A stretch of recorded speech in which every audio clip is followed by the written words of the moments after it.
मुंबईला असल्यामुळे आज सकाळी आलो आणि 4चं टायमिंग होतं, परंतु 2 दिवसावर जयंती आल्यामुळं सगळे मंडळांना भेटीगाठी असतील किंवा उद्या काही नियोजन समितीच्या आमच्या बैठक आहेत, त्यातून आपल्याला विकास करण्यासाठी रस्ते, रोड, पाणी यासाठी जो काही निधी लागतो त्यासाठीचा कार्यक्रम उद्या असल्यामुळं थोडंसं माझ्या हातनं उशीर झालं, त्याबद्दल मी सगळ्यांची माफी मागतो।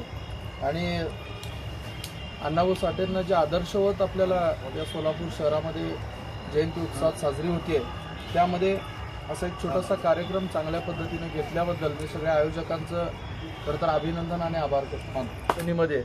त्याबद्दल सन्मान्य मुख्यमंत्र्यांच्या दरबारी देखील आपण हा विषय मांडू। येत्या काही दिवसामध्ये महाराष्ट्र राज्याचे मुख्यमंत्री या ठिकाणी येतील, तेव्हा मी सांगेन की आपले सर्व युवक, इथं राहणारे महिला, हे त्यांना भेटा।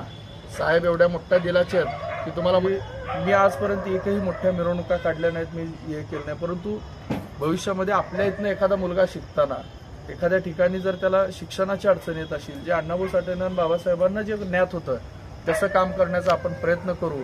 आज एवढ्या छोट्याशा ठिकाणी एवढ्या अडचणीमधून देखील एक साड्या वाटपाचा कार्यक्रम आज सर्व तुमच्या मित्रपरिवाराच्या वतीने घेतला आणि ते मला बोलवलं, याबद्दल देखील मी आभार मानतो आणि माझे 2 शब्द संपवतो। जय हिंद।